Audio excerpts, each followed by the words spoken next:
The last thing my father ever said to me that felt like the truth was spoken on a Tuesday in October, 3 weeks before he died, when he was still lucid enough to sit up in bed and hold a glass of water without help. He said, "Caroline, I need you to know that everything I have is yours. Not because your brother does not deserve it. Because you are the one who stayed." I did not write it down. I did not record it. I was his daughter, not his attorney, and I was sitting beside him in the room that used to be our living room before we moved the hospital bed in, and I thought we had time.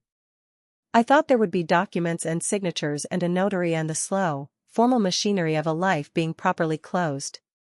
I had spent 14 years of my professional life understanding exactly how documents worked, how signatures aged, how ink behaved under pressure, how a hand that was guided produced lines fundamentally different from a hand that was free. I knew all of that the way a surgeon knows anatomy. But I was not thinking about any of it that Tuesday. I was thinking that my father's hand felt smaller than it used to, and that the room smelled like eucalyptus and antiseptic, and that outside the window the oak tree in the yard had started dropping its leaves the way it did every year without being asked. My name is Caroline Vreeland. I am 41 years old. For 14 years I worked as a forensic document examiner, first at a private firm in Philadelphia and then under my own name, Vreeland Document Analysis, with clients that included 3 federal courts, 2 major insurance carriers, and a roster of estate litigation attorneys who called me when a signature did not look right and needed someone who could prove it in front of a judge. I was good at my work. I was precise and patient, and I understood that a document is never just paper. It is a record of a moment, and moments leave physical evidence, and physical evidence does not lie even when the people who created it do. I left that career 4 years ago when my father, Howard Vreeland, was diagnosed with stage 3 pancreatic cancer. My brother Marcus said he would handle things. He said that between him and the home health agency my father had already contracted, everything would be covered. He said I should keep working, keep my practice running, keep my life intact. He said all of this on a phone call that lasted 11 minutes while I was sitting in my car in a parking garage in downtown Philadelphia, and I listened to every word, and then I drove home, packed 2 suitcases, put my practice on indefinite hold, and moved back into my childhood home in Dunmore, Pennsylvania, because I knew my father and Marcus did not. My father was not a man who could be cared for by strangers. He was not difficult, exactly, but he was private in the way that men of his generation were private, meaning he would suffer quietly and extensively rather than ask for help from someone he did not trust completely. He had trusted my mother that way. She died 11 years ago, a Tuesday also, which I have always found to be an unremarkable coincidence that somehow still feels like a pattern. After my mother died, my father trusted me. Not Marcus. Me. I do not say that with bitterness toward my brother. I say it because it is a fact, and facts are the only currency I have ever traded in. So I came home. I set up a room for myself down the hall from my father's, and I learned his medication schedule and his dietary restrictions and the exact angle at which he needed his pillows arranged before he could sleep comfortably, and I drove him to his oncology appointments and sat in the waiting rooms reading case files I had forwarded to my personal email, keeping my hand in things without keeping my name on anything active. I told myself it was temporary. I told myself that when my father stabilized I would go back. 14 months passed, and then 18, and then 24, and I stopped telling myself that because it had stopped being true, and somewhere in the 2nd year I stopped being Caroline Vreeland the forensic document examiner and became simply Caroline, Howard's daughter, the one who cooked his meals and managed his prescriptions and sat with him through the long, quiet evenings when the pain was manageable and he wanted to talk. We talked about everything in those evenings.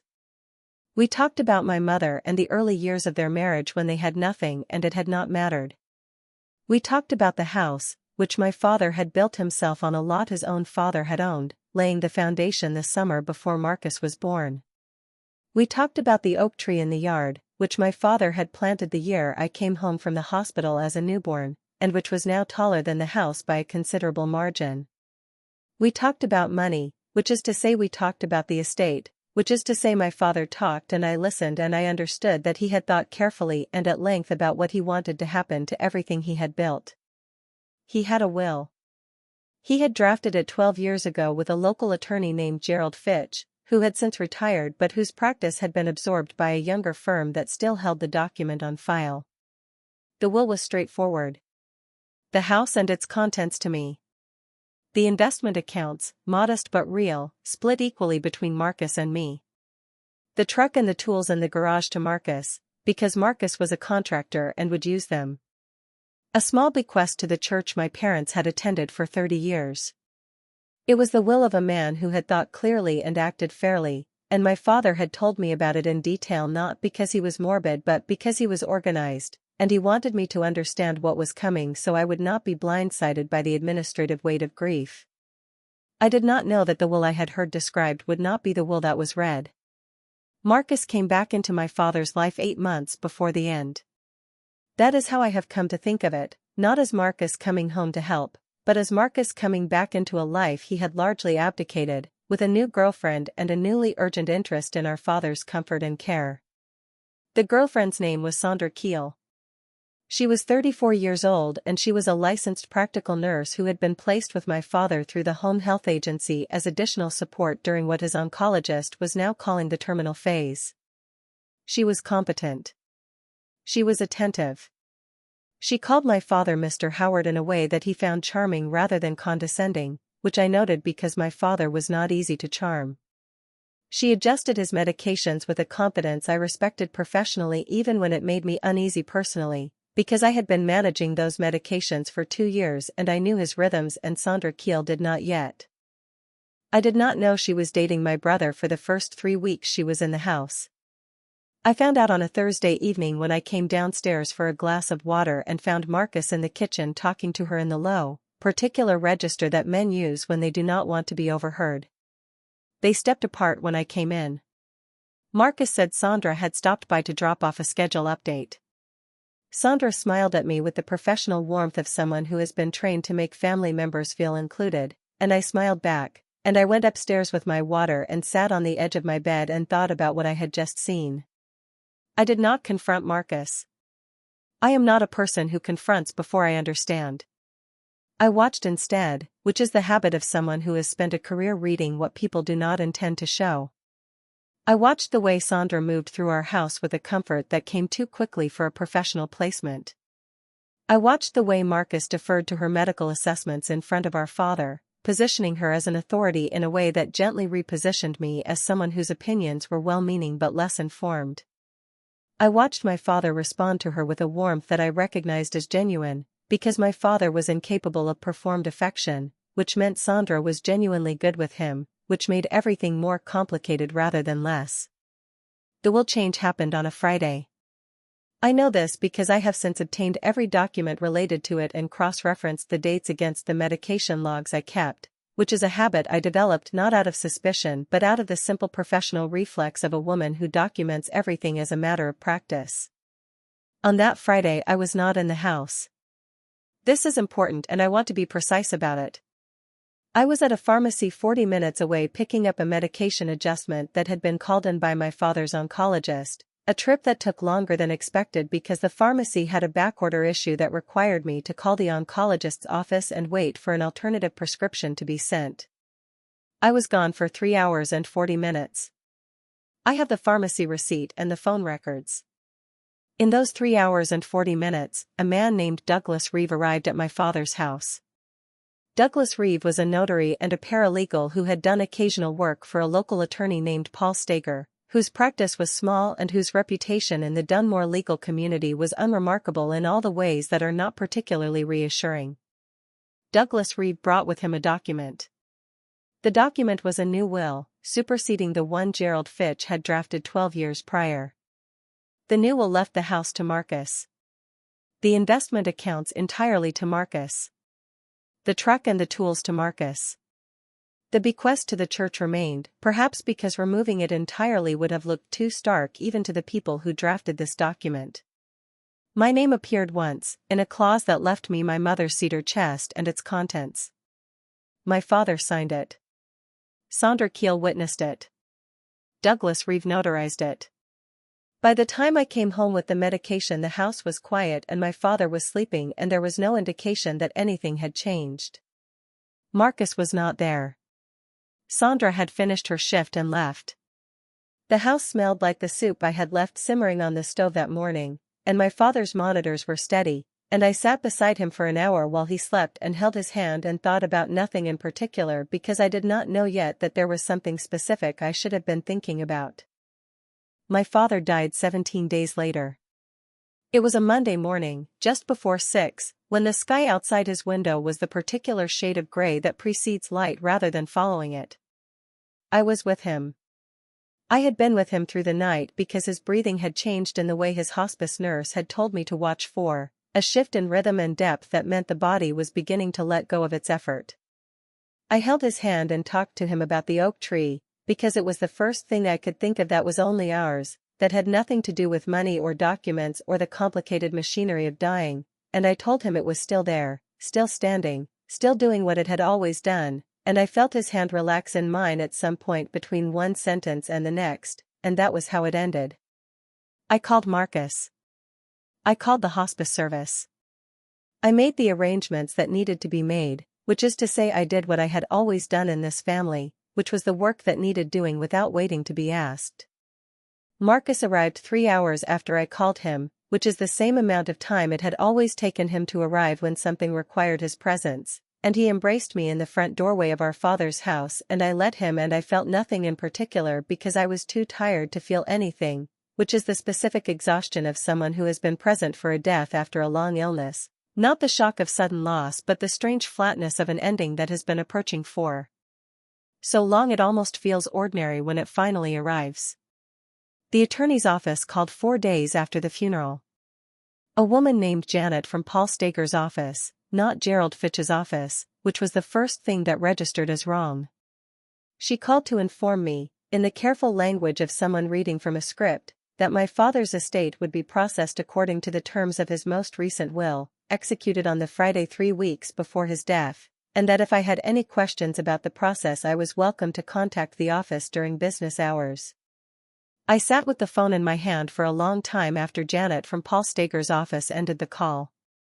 Then I went to my father's desk, the old rolltop in the corner of his bedroom that he had kept locked for as long as I could remember and whose key he had pressed into my hand 6 months before he died, saying, "Caroline, this is yours, everything in here is yours to know," and I unlocked it and I opened it and I found the copy of Gerald Fitch's will exactly where I expected it to be, and I read it through once carefully and then set it aside, and I sat in my father's chair in my father's room in the house my father had built with his own hands, and I thought about what I knew and what I could prove and what the difference between those two things was going to cost the people who had done this.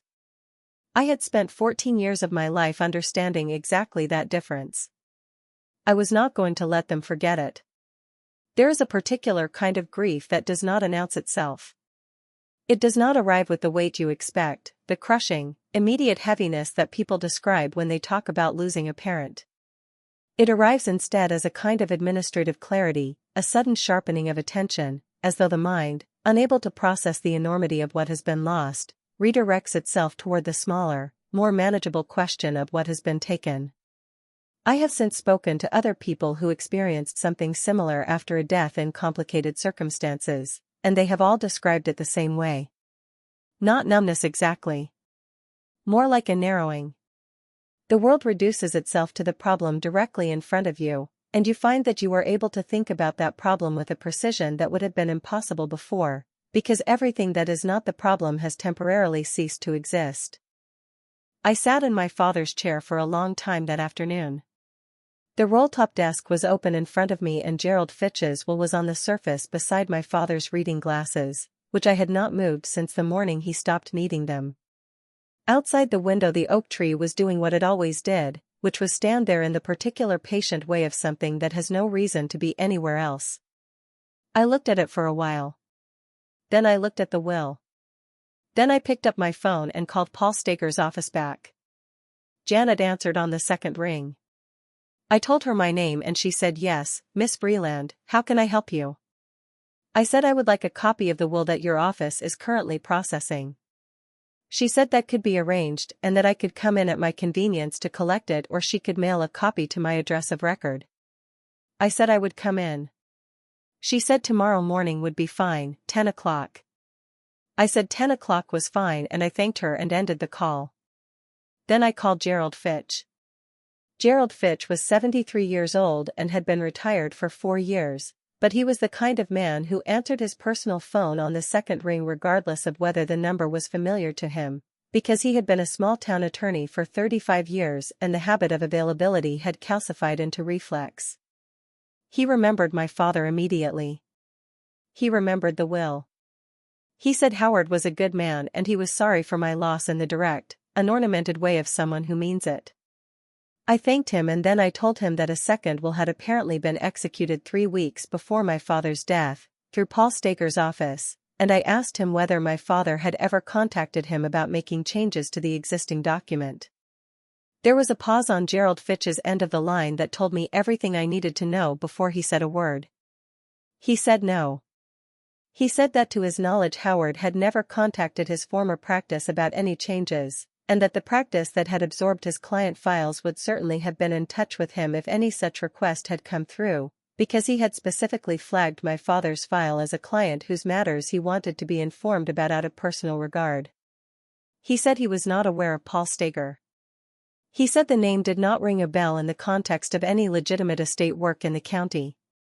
He said, carefully and with the measured quality of a man who has learned when to be precise, that if I had concerns about the circumstances of this new document I should not wait to address them.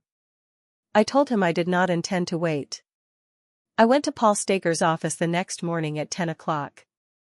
It was a 2-room suite on the second floor of a building on Lackawanna Avenue that also housed a tax preparation service and a bail bondsman, which told me something about the practice's positioning in the local legal ecosystem. Janet was a woman in her 50s with reading glasses on a beaded chain and the careful neutrality of a legal secretary who has learned not to have opinions about the work that passes through her hands.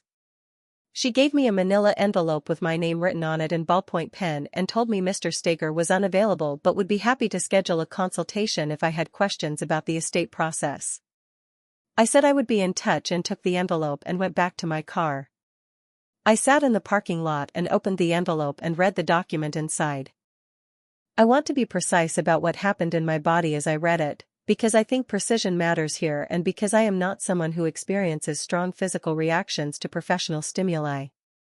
I have sat in courtrooms and listened to opposing experts make arguments I knew to be false and felt nothing more than a focused, cool irritation, the kind that sharpens rather than disrupts. I have reviewed documents that represented significant fraud and felt primarily the intellectual satisfaction of recognizing the pattern.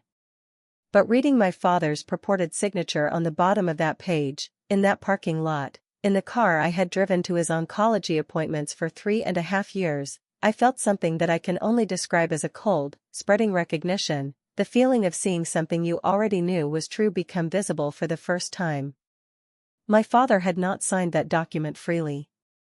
I knew this not because I was his daughter, though I was, and not because I wanted it to be true, though some part of me did, but because I was a forensic document examiner with 14 years of training and practice and I could see in that signature the specific physical evidence of a hand under constraint. Let me explain what that means, because it matters and because I want you to understand exactly what I saw. A freely produced signature is emotion. It is muscle memory executing a pattern that has been repeated thousands of times over the course of a life, and it carries in its pressure and its rhythm and its spatial relationships the accumulated character of that repetition. My father's signature, the one I had seen on checks and letters and the birthday cards he gave my mother for 30 years of marriage, had specific qualities. A heavy initial downstroke on the capital H. A slight rightward lean that increased through the body of the word. A terminal flourish on the D of Howard that looped back almost to the preceding letter before releasing. These were not arbitrary. They were the physical residue of a particular man's particular hand having made this particular motion 10,000 times. The signature on the new will had the shape of my father's signature the way a photograph has the shape of a face. It was recognizable. It was not real. The pressure was wrong, distributed across the letter forms in a pattern that indicated the hand had been moving slowly and deliberately rather than from memory and reflex. The rightward lean was present but overdone, the way it is when someone is copying a characteristic they have observed rather than reproducing one they possess. The terminal flourish on the D was absent.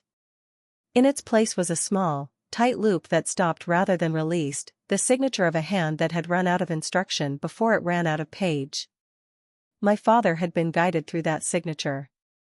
Someone had shown him where to put his name and watched him put it there, and the watching had changed the motion, because that is what observation does to a gesture that is supposed to be automatic. Or he had been too weak, too medicated, too far from himself to produce his own signature from memory and had approximated it the way a person approximates a word they can no longer quite hear. Either way, the document was not valid. Not because I wanted it to be invalid. Because the physical evidence said so. I drove home and went to my father's desk and took out every document I could find that bore his signature.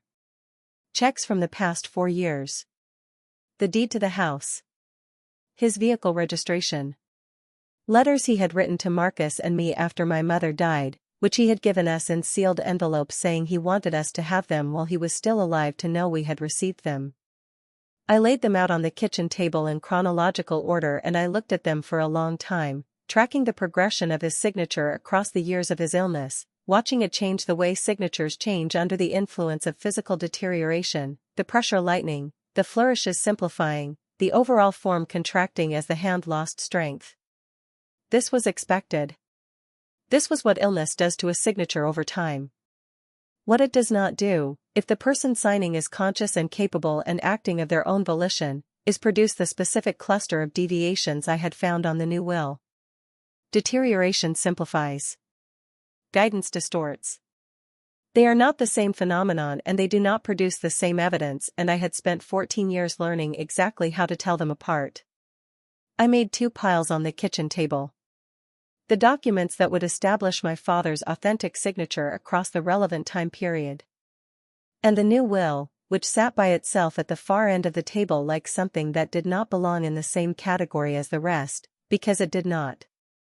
Then I thought about Sandra Keel. I want to be careful here about the distinction between what I felt and what I knew, because I am aware that those 2 things are not the same and I have built my professional life on maintaining that distinction. What I felt, sitting at my father's kitchen table surrounded by his documents, was anger of the particular quality that comes from recognizing that someone has looked at someone you loved and seen only what they could take from him. What I knew was more limited and more useful. I knew that Sandra Keel had witnessed the signature on the new will. I knew that she was in a relationship with my brother that she had not disclosed to our family or to the home health agency that had placed her in our home. I knew that the home health agency had a conflict of interest policy that almost certainly covered exactly this situation. And I knew that a witnessed signature on a will carries with it the implicit professional attestation of the witness, meaning Sandra Keel had put her name on a document certifying that my father had signed freely and of sound mind, and that if the signature was not freely produced, her attestation was false. A false attestation by a licensed practical nurse on a legal document is not a minor administrative error. It is the kind of thing that ends a nursing career. I did not call Marcus that day. I want to be clear about this because I know it might seem like the obvious move, confronting the person most directly implicated in what I was looking at. But confrontation before preparation is a gift to the person you are confronting. It tells them what you know. It gives them time to construct a response, to align their story with the available evidence, to call the people they need to call and say the things they need to say before you have finished building your case. I had made that mistake exactly once in my professional career, early on, when I was 26 and still operating more on instinct than on method, and the attorney I had confronted had walked into deposition 6 days later with a counter-narrative so well constructed that it had taken me an additional 4 months of work to dismantle it. I had not made that mistake again.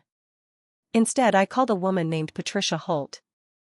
Patricia Holt was an estate litigation attorney in Scranton whom I had worked with on 3 separate cases over the course of my career, most recently a matter involving a contested codicil in a family trust that had gone to probate court and which we had won on the strength of my handwriting analysis testimony. Patricia was 61 years old and she was the kind of attorney who wore her intelligence the way some people wear expensive clothes, not to impress but because it was simply the appropriate thing to put on in the morning. She had a directness that I respected and a memory for case precedent that I had come to rely on and a personal policy against taking cases she did not believe she could win, which meant that when Patricia Holt agreed to take your case you had already received a professional assessment of its merits. She answered on the third ring. I told her my father had died. She said she was sorry. I told her I needed to talk to her about his estate. She said come in Thursday. I said I would be there. I spent the 2 days between that phone call and the Thursday appointment doing the work I knew needed to be done before I sat down with Patricia. I requested my father's complete medical records from his oncologist and his hospice service, covering the final 6 weeks of his life. I pulled the medication logs I had kept, which were detailed enough to reconstruct his cognitive state on any given day with reasonable precision, because I had noted every medication administered, every dosage, every observable behavioral indicator, with the same documentary habits I applied to everything. I contacted the home health agency that had placed Sandra Keel and requested, in writing, a copy of their conflict of interest and professional conduct policies, citing my status as the responsible family member of record for the placement. I requested the agency's records of Sandra Keel's placement dates, shift hours, and any incident reports filed during the period of her assignment. The agency's response to my written request was interesting. It came back within 48 hours, which was faster than I expected, and it was signed by someone in their compliance department rather than the client services representative I had been dealing with, which told me that my request had been escalated internally. The response provided the policy documents I had asked for and confirmed Sandra Keel's placement dates and hours, and it included a sentence near the bottom of the cover letter, written in the careful language of an organization that has consulted its own attorneys before responding, noting that the agency took all matters related to professional conduct and conflicts of interest extremely seriously and would be conducting its own internal review of the placement in question.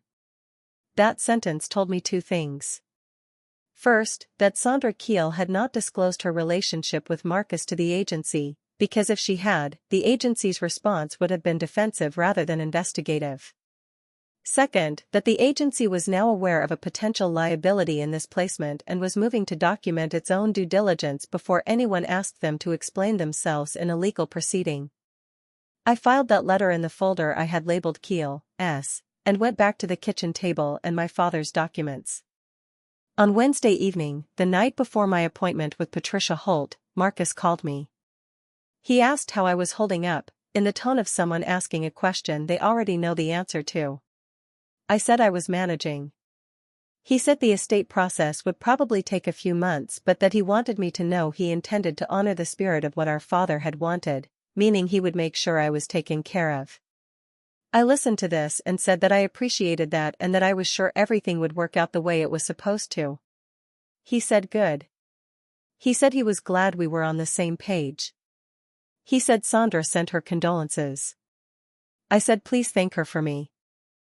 After I ended the call I sat in my father's kitchen and looked at the oak tree through the window, which was visible from almost every room in the house if you knew where to look, and I thought about my father saying, Caroline, everything I have is yours. And I thought about the fact that he had said it to me and not to anyone else, and I thought about what it meant that the people who had taken what he intended for me had done it in the 3 hours and 40 minutes I was at the pharmacy, as though they had timed it, as though they had known exactly how long they had and had used every minute of it.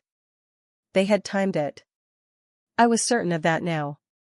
Someone had known my schedule well enough to know when I would be gone and how long I would be gone and had used that window with a deliberateness that told me this had been planned across more than one conversation, more than one evening, more than one careful assessment of when Caroline would be out of the house long enough for the necessary paperwork to be completed and witnessed and notarized and removed before she came back with the medication and the pharmacy receipt and the professional habits of a woman who documents everything. They had planned it carefully. They had not planned for me. Patricia Holt's office was on the 4th floor of a building on Spruce Street in Scranton that had been built in the 1920s and renovated twice since then without ever quite losing the feeling of the original construction, the high ceilings and the deep window wells and the particular quality of light that comes through old glass, slightly imperfect, slightly warm. I had been in that office 3 times before under professional circumstances, and each time I had found it to be the kind of space that made you feel that serious work was expected of you, which I had always considered one of its better qualities. Patricia was behind her desk when Janet showed me in. Not the Janet from Paul Stager's office, but Patricia's own Janet, who had worked for her for 20 years and who brought coffee without being asked and closed the door behind her with the quiet efficiency of someone who understood that what happened in this room was not for the hallway. Patricia looked up from whatever she had been reading and studied me for a moment with the direct, assessing attention she brought to everything, and then she said, "You look like someone who has already done half the work." I said I had done what I could in the time available. She said, "Sit down and tell me everything in the order it happened." I told her. I told her about the call from Paul Stager's office and the document I had collected and what I had seen in my father's signature when I read it in the parking lot. I told her about Gerald Fitch and what he had and had not known. I told her about Sandra Keel and the Home Health Agency and the Compliance Department's response to my written request. I told her about the medication logs and the medical records I had requested and the chronological spread of my father's authentic signatures I had assembled on the kitchen table. I told her about Marcus's phone call and what he had said about honoring the spirit of what our father had wanted, which Patricia received with an expression that did not change but whose stillness itself communicated something. When I finished, she was quiet for a moment. Then she said, "Walk me through the signature analysis." Not the conclusion. The methodology. This is one of the things I have always respected about Patricia Holt. She does not ask for your opinion. She asks for your reasoning, because she understands that an opinion without its reasoning is just a preference, and preferences are not admissible. I walked her through it. I explained the pressure distribution and what it indicated about the speed of production. I explained the rightward lean and the degree to which it exceeded my father's authentic pattern and what that degree of excess suggested about the nature of the deviation. I explained the terminal flourish and its absence and the specific quality of the substitute loop and what that quality indicated about a hand operating from instruction rather than from memory. I explained the comparative methodology I had used, laying the contested signature against the chronological progression of authenticated signatures to isolate the deviations that were inconsistent with organic deterioration as opposed to those that were consistent with it, because that distinction was the analytical core of the entire question and I wanted her to understand exactly where the line was and why I was drawing it where I was drawing it. Patricia listened to all of this without interrupting, which was her way, and when I finished she said, "Can you produce a written report that would hold up to cross-examination from a competent opposing expert?" I said yes. She said, "Are you prepared for the argument that your analysis is compromised by your personal interest in the outcome?" I said I had anticipated that argument and I had already thought about how to address it. She said, "Tell me." I said that the standard response to that argument in contested document cases was corroborating expert testimony, meaning a second forensic document examiner with no connection to the case reviewing the same materials and reaching the same conclusions independently.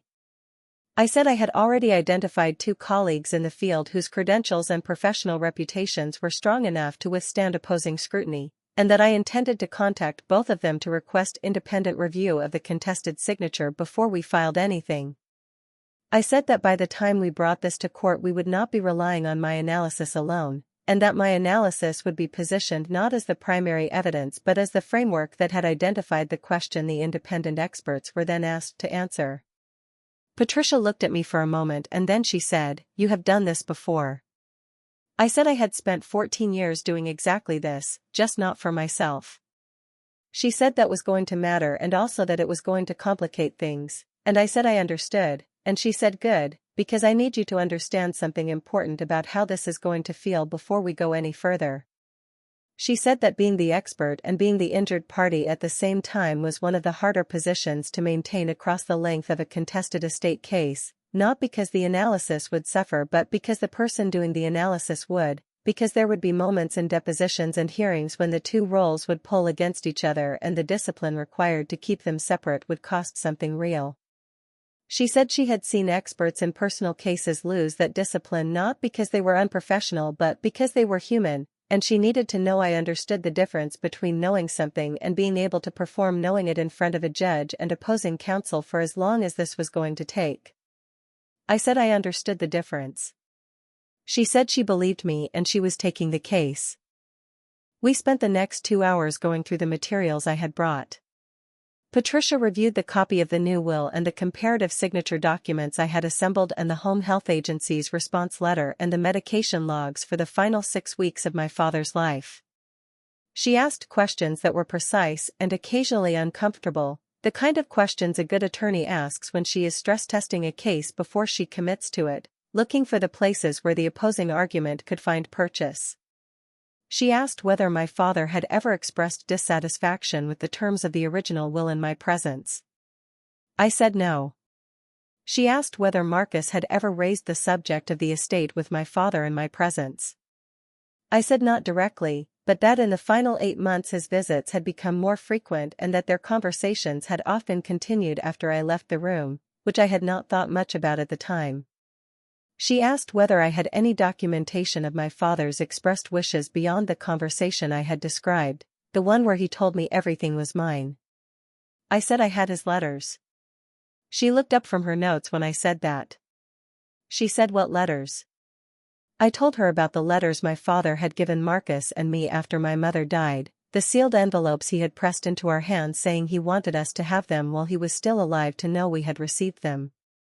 I told her I still had mine, that it was in the cedar chest my father had mentioned in the new will's single reference to my existence, the cedar chest and its contents. I told her I had read it when he gave it to me and had put it away and had not read it again until the night after Patricia and I scheduled this appointment, when I had gone to the chest and taken it out and read it again by the light of the lamp on my father's desk. Patricia said, "What does it say?" I told her it said a great deal, but that the part that was relevant to this conversation was a paragraph near the end, 3 sentences in my father's handwriting, in which he told me that the house was mine and that he had made sure of it and that he wanted me to know this not because he doubted the documents but because he knew that documents could be complicated and he wanted me to have his words as well as his signature, because his words were something nobody could take. Patricia set down her pen. She said, "That letter is potentially significant." I said I know. She said, "Does Marcus have a corresponding letter?" I said I did not know what Marcus's letter said.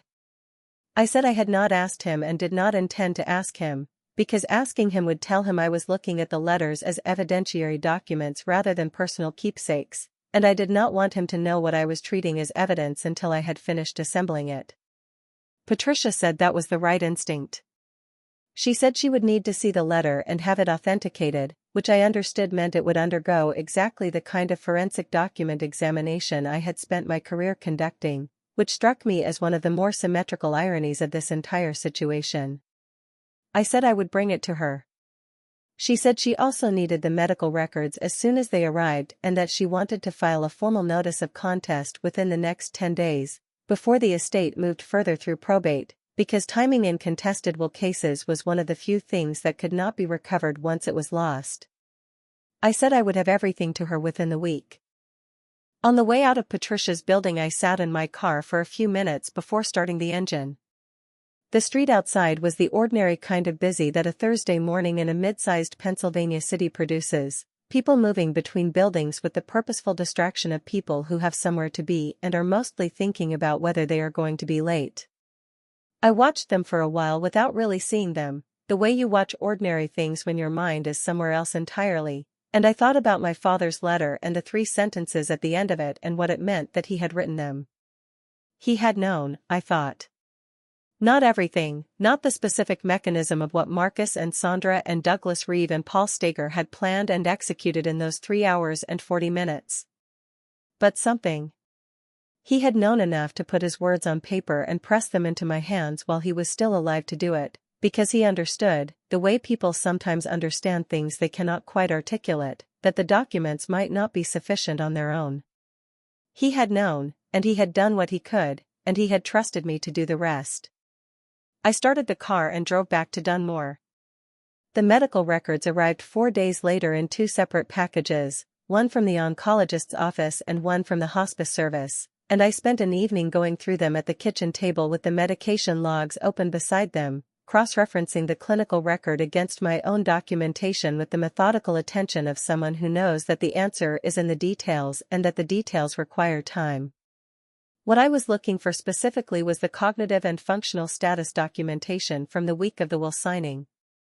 Oncologists and hospice services document patient status with varying degrees of specificity depending on the stage of illness and the focus of care, but what they consistently document are the things that affect treatment decisions, and one of the things that affects treatment decisions in terminal cancer patients in the final weeks of life is cognitive function, because cognitive decline affects medication tolerance and patient communication and the ability to participate in end-of-life planning conversations. I knew from my own observation that my father had been having good days and difficult days in that final month, that there were mornings when he was sharp and present and capable of the kind of conversation we had about the oak tree and his wishes, and there were afternoons when the medication load and the accumulated physical toll of his illness left him quieter and slower and less anchored to the immediate present. The question was what kind of day the Friday of the will signing had been. I found the answer in the hospice nurse's visit notes from that week. The hospice nurse, a woman named Deborah Crane whose notes were admirably detailed, had visited my father on the Thursday before the will signing and documented his status as follows: patient alert and oriented ×2, meaning oriented to person and place but not reliably to time. Pain managed with current regimen but patient reporting increased fatigue. Emotional effect flat but appropriate. Patient asked about daughter, meaning me, and was reassured she would return shortly. Patient expressed mild confusion about the day of the week. Oriented to person and place but not reliably to time. Mild confusion about the day of the week.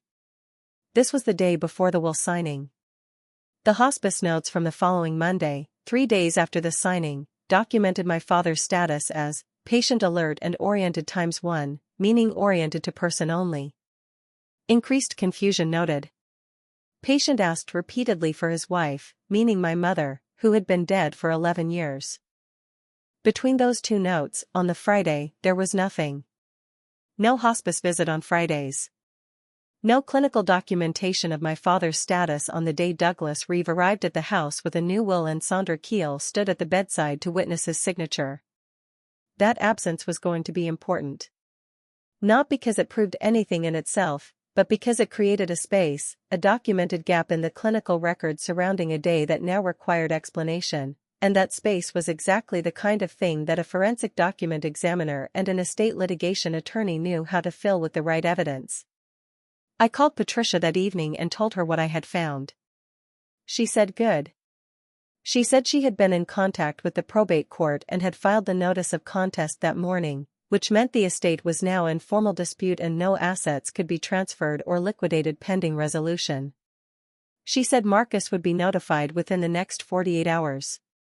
I asked her how she expected him to respond. She said, in my experience, people who have done what your brother appears to have done respond in one of two ways.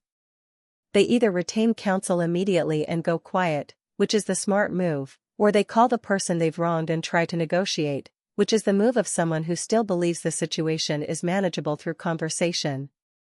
She said the response would tell us something useful about how Marcus was reading his own position. Marcus called me the next evening. He did not say hello. He said, "Caroline, what have you done?" I said, "I filed a notice of contest with the probate court. Which I think you already know, because that's why you're calling." He said, "Do you understand what you're starting?" He said, "This is family, this is not something you take to court, this is not something you turn into a legal case, Dad would not have wanted this." I said, "You're right that Dad wouldn't have wanted this. Dad wanted me to have the house. That's what he told me and that's what his original will says and that's what his letter says." The question of what Dad wanted is actually the clearest part of this entire situation. There was a silence on Marcus's end that had a specific quality. Not the silence of someone thinking. The silence of someone recalibrating. He said, "What letter?" I said, "The one he gave me after Mom died. The one where he told me the house was mine and that he'd made sure of it. The one he gave me while he was still alive because he wanted me to have his words as well as his signature. Another silence. He said, "That doesn't mean anything legally." I said, "You might want to talk to an attorney about that before you decide what it means." He said, "Sandra witnessed that will legitimately." He said, "Dad knew what he was signing." He said, "You've been so focused on being the caretaker that you've convinced yourself you're the only one who matters in this family, but I'm his son and I have rights and you don't get to just override a legal document because you don't like what it says." I listened to all of this. I let him finish. And then I said, "Marcus, I need you to hear me clearly. I am not doing this because I don't like what the document says. I am doing this because the document is not valid. I have 14 years of professional training and I have reviewed that signature and I have retained independent experts who are reviewing it now, and I have the medical records from the week it was signed, and I have Dad's letter, and I have the Home Health Agency's internal review of Sandra's conduct, which they opened before I even asked them to. I am not coming at this from grief or anger. I am coming at it from evidence. And the evidence is not on your side." He said, "You're bluffing." I said, "I have never bluffed in my professional life. Ask anyone who has ever been on the opposing side of a case I worked." He said some things after that which I will not repeat here because they were the things people say when they understand for the first time that the situation they thought they controlled has moved beyond their control, and those words belong to a version of my brother I prefer not to carry with me. I let him say them and then I said goodnight and ended the call. I sat in the kitchen for a long time afterward.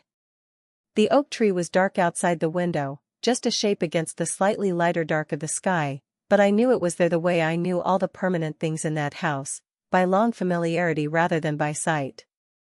I thought about my father saying, "Caroline, I need you to know that everything I have is yours." I thought about the way his hand had felt in mine on the last morning, smaller than it used to be, lighter, letting go of its effort between one sentence and the next. I thought about Sandra Keel putting her name on a document that certified my father had signed freely.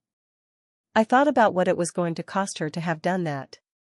Then I went to bed, because the work that was coming required rest and I had learned a long time ago that anger, however justified, was not a substitute for sleep. The first independent expert I contacted was a woman named Sylvia Marsh. Not Marsh as in related to anyone in this story. Marsh as in the name she had been born with and had published under for 22 years, during which time she had produced forensic document analysis testimony in 43 states and had been accepted as an expert witness by federal courts in 4 separate circuits. I had worked alongside Sylvia on 2 cases during my time in Philadelphia, once on a contested codicil matter and once on an insurance fraud case involving a series of backdated maintenance logs, and I had watched her perform under cross-examination with the specific quality of stillness that separates a good expert witness from a great one. She did not get rattled. She did not get defensive. She answered the question that was asked with exactly the precision the question required and not one word more, which is the discipline that opposing counsel finds most difficult to work around because there is nothing extra to grab onto. I called her on a Monday morning, 10 days after my meeting with Patricia. I told her my father had died and that I had a contested signature matter that I needed independent review on and that I could not be the primary analyst on the case for reasons she would understand immediately when I explained them. She said, "Explain them." I explained them. She was quiet for a moment and then she said, "You need someone with no connection to the outcome to look at what you've already looked at and tell you whether you're seeing it correctly or whether you're seeing what you need to see." I said yes. That is exactly what I need. She said, "Those are 2 different things and most people in your position cannot tell them apart." I said I was aware of that, which was why I was calling her rather than filing my own analysis as the primary evidence. She said, "Send me the materials." I packaged everything carefully. The contested will with the signature in question. A set of exemplar documents covering my father's signature across a 15-year period, selected to represent his authentic signature at various stages of health and physical capacity, so that Sylvia could independently establish his signature's normal range of variation before she ever looked at the contested document. The medical records I had received, flagged at the relevant sections but not annotated, because I did not want my interpretive framing to influence her reading of the clinical evidence. My own preliminary analysis, which I included not as a conclusion but as a methodological map, showing her the specific features I had identified and the reasoning I had applied, so she could either corroborate or challenge each element independently. I sent the same package to the second expert, a man named Thomas Calvert who taught forensic document examination at a university in Maryland and maintained a small private practice on the side. Thomas and I had never worked together directly, but his publications were well respected in the field and his testimony record was strong, and I wanted a second independent voice that had no prior professional relationship with me whatsoever, so that the corroboration would be genuinely independent rather than the corroboration of a colleague who might be accused of professional loyalty. While I waited for their responses, I turned my attention to Douglas Reeve. Douglas Reeve was the notary and paralegal who had come to the house on the Friday in question and presided over the execution of the new will. His name was on the document in two places, as the notarizing officer and as a witness alongside Sandra Keel, which meant he had certified both the identity of the signer and the voluntariness of the signature. In Pennsylvania, a notary who knowingly notarizes a fraudulent document can face criminal charges under the state's notary public law in addition to civil liability, which meant Douglas Reeve's exposure in this matter was not limited to the civil estate dispute. He had professional skin in the game in a way that created both risk for him and potential leverage for us. I asked Patricia to look into him before we made any direct approach. Patricia came back to me 3 days later with what she had found, which she delivered in the flat, factual tone she used when the information was interesting, and she wanted me to process it before she offered any interpretation. Douglas Reeve had been a notary for 11 years. His record with the State Notary Commission was clean, meaning no prior complaints or disciplinary actions. He had worked as a paralegal for Paul Steger for approximately 4 years, handling mostly document preparation and filing work for Steger's small estate and real property practice. He was 57 years old, divorced, and according to the county property records was approximately 4 months behind on his mortgage at the time of the will signing.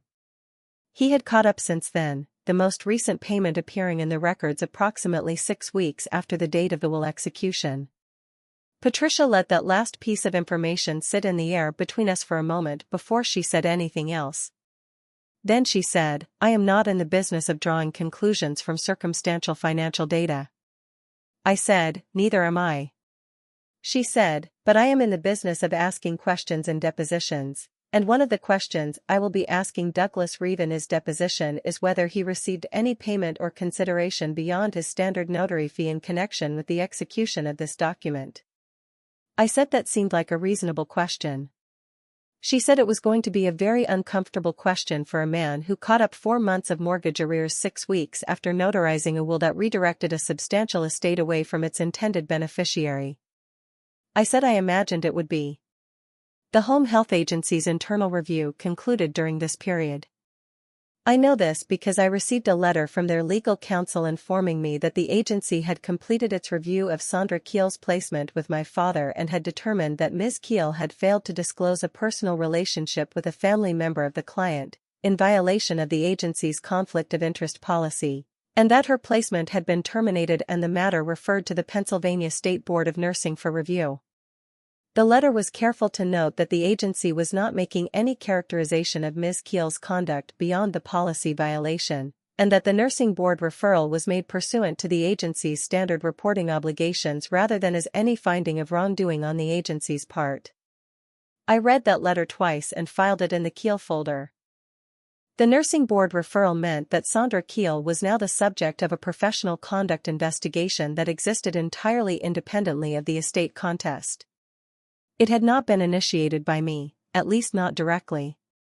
It had been initiated by an agency that had discovered a policy violation in the course of its own internal review, a review that I had prompted by my written request but had not controlled.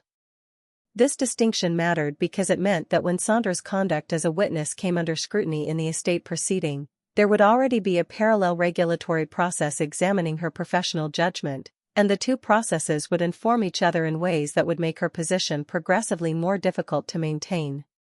I was thinking about all of this on a Wednesday afternoon, sitting at my father's desk going through the files I had assembled, when I found something I had not been looking for.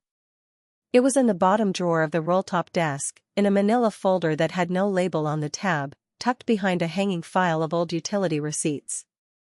The folder contained a single document, a letter, handwritten on plain white paper in my father's script from perhaps 5 or 6 years ago, when his hand was still strong enough that the writing had its full characteristic weight. It was addressed to no one, which is to say it began not with a salutation but with a date and then a statement, the way people sometimes write things they need to put somewhere outside themselves without yet deciding who should receive them. My father had written, "I am setting this down because I want there to be a record of what Howard Vreeland told me today and what I understood him to mean by it." I read that sentence 3 times. Howard Vreeland. My father had written about himself in the third person, which told me immediately that this was not a letter he had written to anyone, including himself. This was a document. This was my father, a man with no legal training and no professional background in evidentiary documentation, doing the thing that people sometimes do by instinct when they understand that something important has happened and they want to make sure it does not disappear into the ordinary fog of lived experience. He had created a record. The record described a conversation he had apparently had with a man whose name appeared in the second paragraph. The man's name was Gerald Harlow. I did not know that name. I read through the rest of the letter carefully, twice, and assembled what I could about Gerald Harlow from what my father had written. Gerald Harlow was, according to the letter, the father of a woman named Diane Harlow, who had apparently been in some kind of dispute with her siblings over their mother's estate approximately 6 years before my father wrote this document. The dispute had involved, according to what Gerald Harlow had told my father, a will that had been changed in the final weeks of the mother's life under circumstances Gerald described as not right. Gerald had told my father that a nurse had been involved. He had told my father that a notary had come to the house. He had told my father that by the time the family understood what had happened the estate had already passed through probate and the window for contesting it had closed. My father had written, "I am writing this down because Howard Vreeland believes Gerald Harlow is telling the truth and because Howard Vreeland thinks it is possible that what happened to the Harlow family could happen to others and he wants there to be a record that he heard this and believed it." I sat with that letter for a long time. My father had known. Not about Marcus specifically, not about Sandra, not about the specific mechanism that would be used against his own estate. But he had known that this kind of thing happened, that there were people who moved through the lives of dying men and women and their families with a practiced efficiency, repositioning assets in the window between capacity and death, and he had written it down because he was the kind of man who believed that the things you write down are harder to erase than the things you only remember. I photographed the letter with my phone. Then I called Patricia. She listened to me describe what I had found and then she said, "Do you know how to find Diane Harlow?" I said I had a last name and an approximate timeline and a county, which was enough for a property records search, which was something I knew how to do. She said find her. It took me 4 days. Diane Harlow was not a difficult person to locate once I had the right starting point, which the county property records provided in the form of a deed transfer from approximately the timeframe my father's letter described, a residential property in Lackawanna County that had moved from an estate to a single individual in a transaction that, when I pulled the full title history, showed the characteristic markers of a probate transfer. The individual was not Diane Harlow. The individual was her brother, a man named Russell Harlow, which confirmed the basic shape of the story my father had recorded. Diane Harlow was living in an apartment in Taylor, Pennsylvania, 12 miles from Dunmore. She was 63 years old and she worked part-time at a garden center, which I discovered from a local business review she had left online that included her full name. I called the garden center and asked for her and was told she was working the afternoon shift and would be available after 2. I drove to Taylor that afternoon. Diane Harlow was a small woman with the particular quality of stillness that belongs to people who have carried something heavy for a long time and have arrived at a kind of equilibrium with the weight of it. She came out to meet me in the garden center's parking lot on her break, because I had told the person who answered the phone that it was a personal matter of some importance, and she looked at me with the careful eyes of someone who has learned to assess strangers quickly because strangers have not always come with good intentions. I told her who I was. I told her about my father and what had happened to his estate. I told her about the letter I had found in his desk. I watched her face as I talked, and what I saw there was not surprise. It was the specific expression of someone hearing a story they already know the ending of because it is their own story told back to them by someone else. She said, "The nurse's name." What was the nurse's name? I said, Sandra Keel. Diane Harlow closed her eyes for a moment. Then she opened them and looked at me with an expression I recognized from the mirror, the expression of someone who has been waiting, without quite knowing they were waiting, for the moment when the thing that happened to them stops being only theirs to carry. She said, "The notary. Was his name Douglas Reeve?" I said yes. She said, "I tried to contest it. I want you to know that. I tried and I was told the window had closed and that without a forensic analysis of the signature I didn't have enough and I couldn't afford to commission one and I didn't know how to find someone who could tell me what I was looking at." I said, "I know how to find someone. I am someone." She said, "What do you need from me?" I told her. I told her I needed her to speak with my attorney. I told her I needed her to authorize the release of any medical records or documentation from her mother's final weeks that still existed and could be obtained. I told her that her case had likely passed its legal window, meaning we could not recover her mother's estate, but that the pattern she represented, the same nurse, the same notary, the same mechanism, was exactly the kind of evidence that transformed a single contested will into something larger and more significant in the eyes of a court. I told her that what had happened to her mother was going to matter. That it was going to be part of what ended this. She said, "My mother's name was Frances." She said it the way people say the names of the dead when they want to make sure they remain specific rather than becoming general, remaining themselves rather than becoming examples or evidence or the supporting architecture of someone else's case. I said, "Frances. I'll remember that." She nodded. Then she said, "The nurse came to us through an agency too." She said, "We thought she was placed professionally. We didn't know she knew Russell. We didn't know until after, and by then the will had gone through and the house was in his name and my mother had been dead for 2 months." I said, "How long was she in your mother's house before the will was changed?" She said 6 weeks. Sandra Keel had been in my father's house for just under 2 months. I drove back to Dunmore with the windows down even though it was cold, because I needed the air and the noise of it, needed something physical to occupy the part of my body that was not thinking, the part that was simply feeling what it felt to know that my father had not been the first and that the woman who had stood at his bedside and watched him put his name to a document he may not have fully understood had done this before, had stood at another bedside in another house and watched another dying person sign another document, and had walked away from it and built enough distance between herself and what she had done to do it again. That evening I called Patricia and told her about Diane Harlow and what she had told me. Patricia was quiet for a long moment after I finished. Then she said, "Caroline, I need you to understand something about what you've just found." I said, "I'm listening." She said, "A single contested will is an estate dispute. It is civil litigation with a defined scope and a predictable range of outcomes. What you are describing now, a pattern, the same nurse, the same notary, potentially the same attorney, operating across multiple families in the same county over a period of years, that is not an estate dispute. That is a criminal conspiracy. And the moment we present this evidence in the estate proceeding, we are not just contesting a will. We are handing the district attorney's office a case." I said, "Is that a problem?" She said, "It is not a problem for you. It may be a significant problem for Sandra Keel and Douglas Reeve and Paul Stager and your brother, depending on the degree of his knowing participation." She said, "I need to make some calls before we proceed."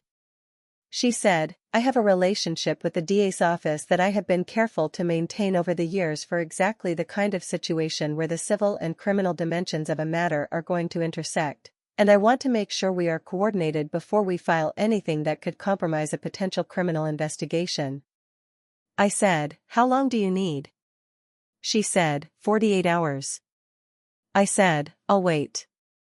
I went back to my father's desk that night and sat in his chair and looked at the unlabeled folder with the letter he had written about Gerald Harlow and Frances Harlow and what had happened to them, the record my father had kept because he believed that the things you write down are harder to erase than the things you only remember.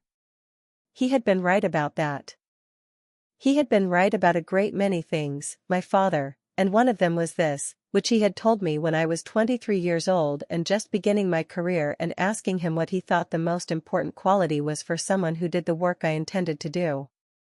He had thought about it for a moment in the particular way he thought about things, slowly and without performance, and then he had said, "The most important thing is patience." Not because the truth is slow. The truth is usually right there from the beginning. But the people who have buried it need time to believe they've buried it deep enough, and if you're patient, they'll stop watching the ground. I had been patient. I had documented and gathered and waited and built, and I had found Diane Harlow and her mother Frances and the unlabeled folder and the letter my father had written by instinct, because he was the kind of man who understood that records mattered even when he did not know exactly why he was making one. I sat in his chair in his house and I looked at the shape of the oak tree through the dark window and I thought, I am ready. Patricia called me 47 hours after she said 48, which I noted not because the hour mattered but because it was the kind of detail that tells you something about the person you are working with.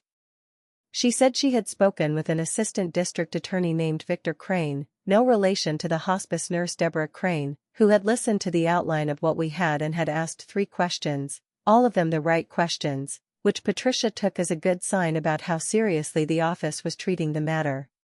She said Victor Crane wanted to see the full evidentiary package before he committed to opening a criminal investigation, but that his preliminary assessment was that if the pattern held across the Harlow matter the way I had described it, there was a viable conspiracy charge that could encompass all 4 actors, meaning Sandra Keel, Douglas Reeve, Paul Steger, and potentially Marcus, depending on what his level of knowing participation could be established to be. She said the word potentially twice in that sentence and I noticed both times. I said, what does potentially mean in this context? She said, it means Marcus is the variable we know the least about. It means there are 2 versions of your brother that are consistent with the available evidence. In the first version Marcus knew exactly what was being done and participated in planning it, in which case his criminal exposure is substantial. In the second version Marcus was approached by Sandra with an opportunity and accepted it without fully understanding or caring to understand the mechanism by which it was being executed, in which case his exposure is considerably more complicated to establish. She said, I am not telling you this to protect your brother. I am telling you this because I need you to understand that the criminal outcome for Marcus is the piece of this we have the least control over. And I do not want you building your expectations around a conclusion we may not be able to deliver. I said, what I need is the house and the estate restored to what my father intended. Whatever happens to Marcus beyond that is Victor Crane's business. She said, good. That is the right answer and it is going to make you easier to work with across the length of this. Sylvia Marsh's independent analysis arrived 11 days after I sent her the materials. It was 23 pages long, which for Sylvia was relatively concise, and it reached the following conclusions, which I will summarize here not because the technical language is inaccessible but because the summary is what matters and the technical language belongs in the report rather than in this account. Sylvia found that the contested signature deviated from the established exemplar range in 4 specific measurable respects. Pressure distribution inconsistent with the signer's authenticated pattern across 15 years of documentation. Letter formation in the capital H showing deliberate construction rather than automatic execution. Spatial relationships between letter forms compressed in a manner consistent with guided rather than free production. Terminal stroke absent in a position where it was present in 100% of the authenticated exemplars examined. Her conclusion was stated in the precise, qualified language that good forensic experts use, which is to say she did not write that the signature was fraudulent. She wrote that the signature showed significant and consistent deviation from the authenticated exemplar range in multiple independent features, and that these deviations were more consistent with a signature produced under guidance or physical constraint than with a signature produced by an experienced signer operating from established muscle memory, and that this conclusion was offered to a reasonable degree of professional certainty. Reasonable degree of professional certainty is the standard. It is what expert testimony requires and what courts accept. It is not beyond reasonable doubt, which is the criminal standard and not Sylvia's burden to establish. It is the civil standard and Sylvia met it clearly. Thomas Calvert's analysis arrived 4 days after Sylvia's. It was shorter, 16 pages, and its conclusions were worded differently because Thomas and Sylvia had developed their methodologies independently over 2 decades of separate careers and their language reflected those separate developments. But the substance was the same. Thomas identified 3 of the 4 deviations Sylvia had found, and one additional feature she had not explicitly addressed, which was the pen angle, meaning the physical angle at which the writing instrument had been held relative to the page, which in the contested signature differed from the authenticated exemplars in a way consistent with a hand that was being steadied from outside rather than moving under its own direction. I sent both reports to Patricia the day Thomas's arrived. She called me 2 hours later and said, "Caroline, we have a case." I said, "I know."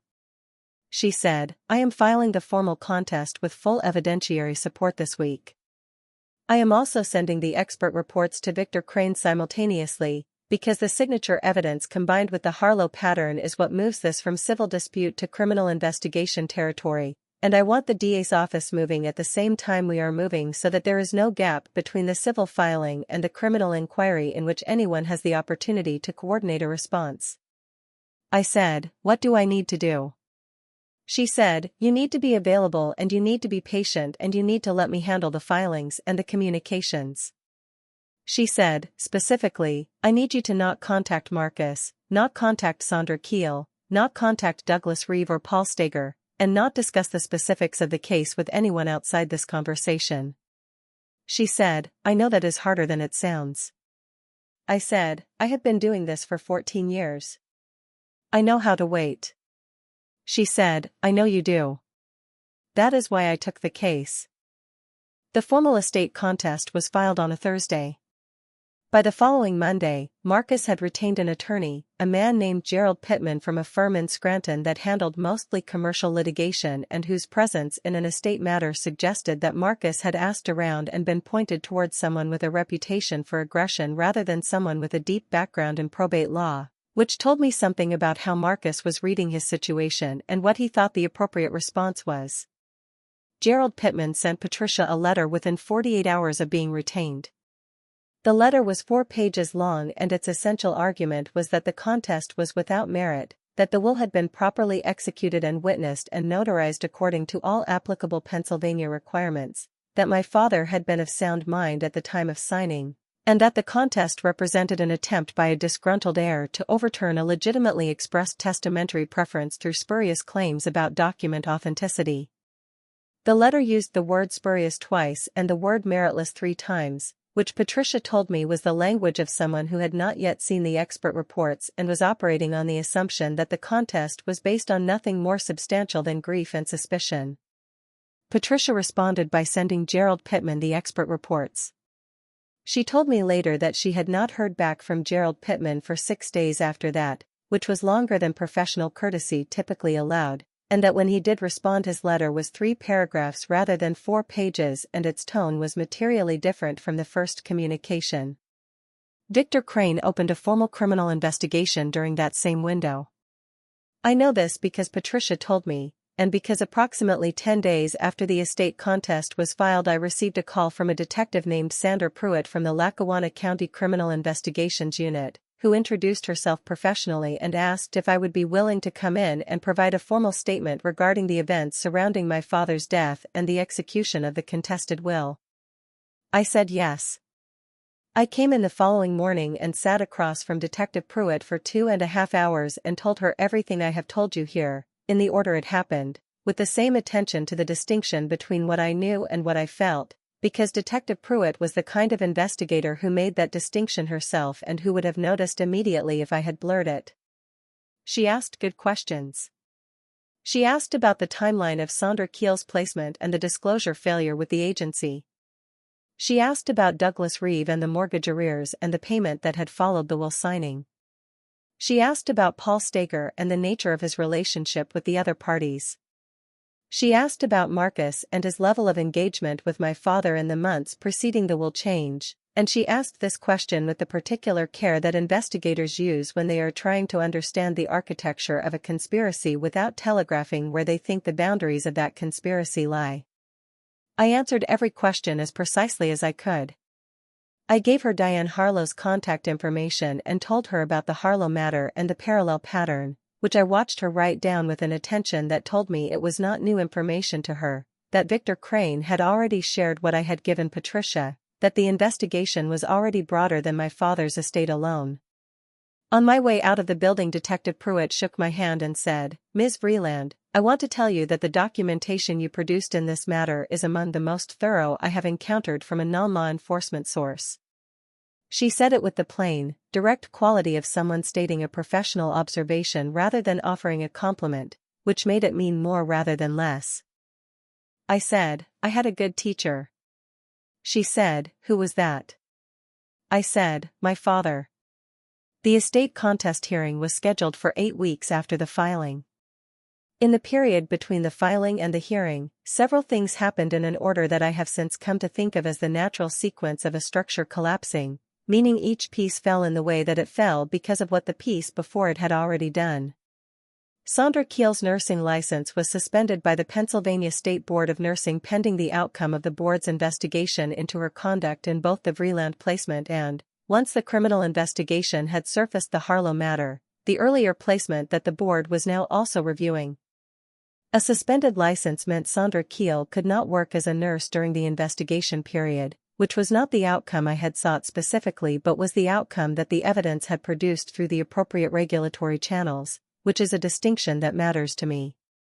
Douglas Reeve surrendered his notary commission.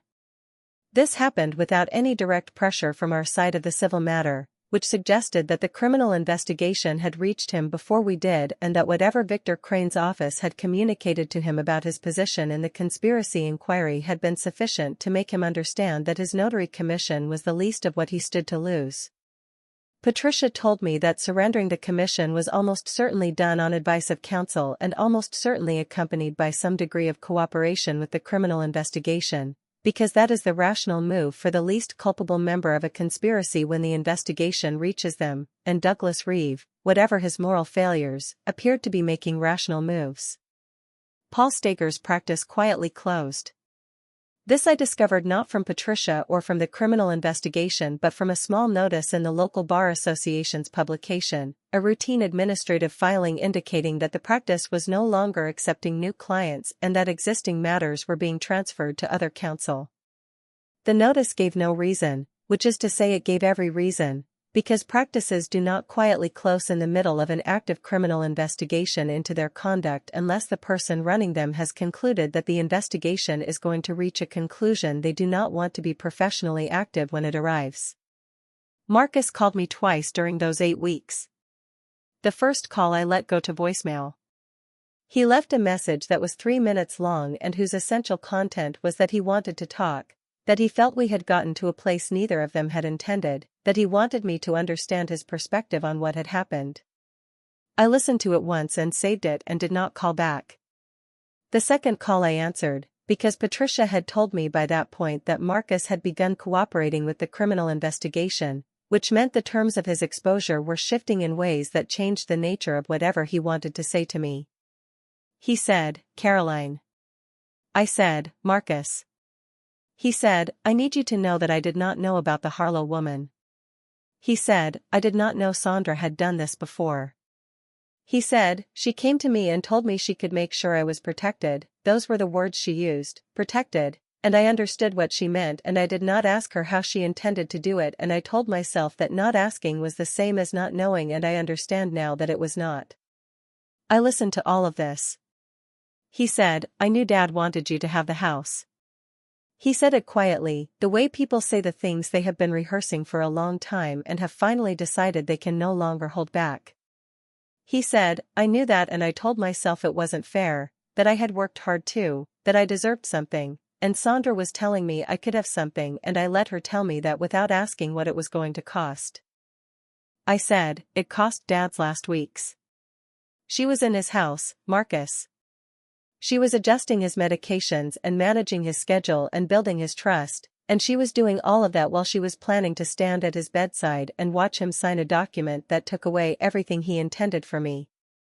Whatever it cost you, he paid more. Marcus did not say anything for a long moment. Then he said, "I know that." I said, "I know you do. That is the only reason I answered the phone." I did not forgive him on that call. I want to be clear about that because I think people sometimes expect that a conversation like that one ends in forgiveness, and I think that expectation is built on a misunderstanding of what forgiveness is and what it requires. Forgiveness is not the same as understanding. I understood Marcus. I understood the specific combination of resentment and passivity and moral cowardice that had made him vulnerable to what Sandra Keel had offered him, because I had watched him his entire life and I knew the shape of his weaknesses the way you know the shape of the furniture in a room you grew up in. Understanding is not forgiveness.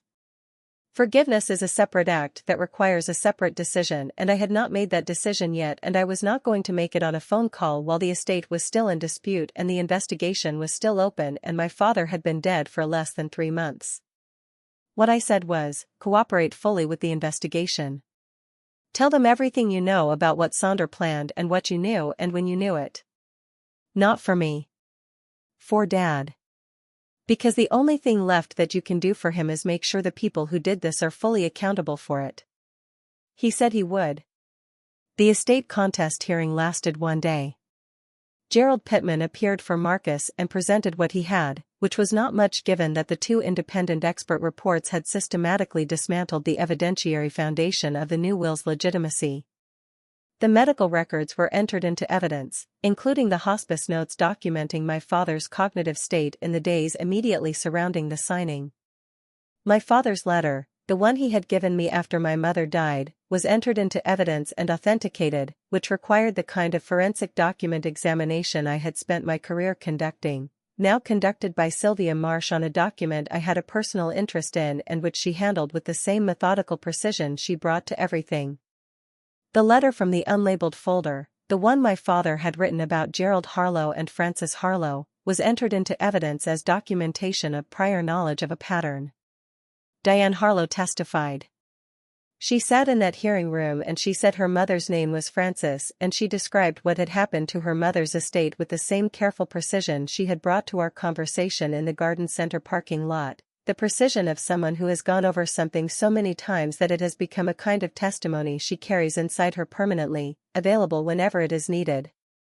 I sat beside Patricia and I watched Diane Harlow testify, and I thought about my father writing down what Gerald Harlow had told him because he believed the things you write down are harder to erase, and I thought that he had been right, that those words had survived him and found their way into a courtroom and were being read into the record 6 years after he wrote them, and that Frances Harlow's name was being spoken aloud in a proceeding that could not give Diane her mother's house back but could make sure the people responsible for taking it were not going to do it to anyone else. The probate court ruled in my favor on all contested points. The new will was declared invalid on the grounds of undue influence and the compromised cognitive state of the testator at the time of execution, a finding supported by both expert reports and the medical documentation. The original will, Gerald Fitch's will, was reinstated as the controlling document. The house was mine. The investment accounts were to be divided as my father had originally directed. I did not celebrate when Patricia called to tell me. I said thank you and I meant it completely, and then I sat in my father's kitchen for a long time without doing anything in particular, which is how I have always processed the endings of significant cases, just sitting with the fact of the outcome before moving into whatever comes next. The criminal investigation concluded 4 months after the estate hearing. Sandra Keel was charged with undue influence, fraud, and conspiracy in connection with both the Vreeland and Harlow matters. Douglas Reeve was charged as a co-conspirator and pleaded guilty in exchange for cooperation and a reduced sentence, which was the rational move and the move his attorney had probably told him to make from the beginning. Paul Stager surrendered his law license and was charged with conspiracy and fraud. The DA's office determined that Marcus's cooperation and the nature of his participation, knowing but not initiating, adjacent to the conspiracy rather than central to it, warranted charges that his attorney negotiated down to a single count of civil fraud with no criminal conviction, a fine, and a period of probation. I do not know how to feel about that outcome for Marcus, and I have decided I do not need to know yet. There is time. The day after the criminal charges were announced, I drove to the garden center in Taylor and asked for Diane Harlow. She came out in her work apron with soil on her hands, and she looked at me, and I told her what had happened, and she stood very still for a moment, and then she nodded, slowly, the nod of someone receiving information they needed without quite realizing how much they needed it. She said, "Will it matter?" For her estate, she meant. For Frances's house. I said, "The window for contesting your mother's estate has closed, and I do not think we can reopen it through civil means." I said I was sorry. I meant it. She said, "But they are going to be held responsible." I said yes. She said, "Then it matters." I drove back to Dunmore and I parked in the driveway of my father's house, which is my house now, the house my father built on a lot his own father owned the summer before Marcus was born, and I sat in the car for a while looking at the oak tree. It was late afternoon and the light was coming through the upper branches the way it does in autumn in Pennsylvania, specific and golden and temporary, the kind of light that makes ordinary things look like they are being seen for the last time. The oak tree looked the way it always looked, which is to say it looked like something that has no intention of going anywhere, something that was there before most of the things around it and intends to remain after most of them are gone. My father planted that tree the year I came home from the hospital. He put it in the ground as a sapling and watched it for 38 years, and the last time he looked at it from his window he was dying, and it was taller than the house by a considerable margin. I think about that sometimes, the specific quality of attention he must have brought to watching something he had put in the ground become something neither of us could have imagined from the beginning. I got out of the car and went inside. I relaunched my practice 3 months later, under my own name again, Vreeland Document Analysis, with a new office in Scranton and a waiting list within the first month, because the estate litigation community in northeastern Pennsylvania had heard what I had done with my father's case and understood what it meant about the quality of work I was capable of producing. Patricia referred 4 clients to me in the first 6 weeks alone. My father's desk is in my office now. The roll top, the one he kept locked for years and whose key he pressed into my hand saying, "Caroline, this is yours, everything in here is yours to know." I work at it every day. I find that it suits the work, the weight of it, the depth of the drawers, the specific quality of the surface under good light. I find that it makes me think clearly, which is perhaps the most my father could have hoped for from a piece of furniture he built himself from wood he milled himself on a property that is still mine because he made sure of it and because I made sure of it and because the things you write down are harder to erase than the things you only remember. The oak tree is still there. I can see it from my window.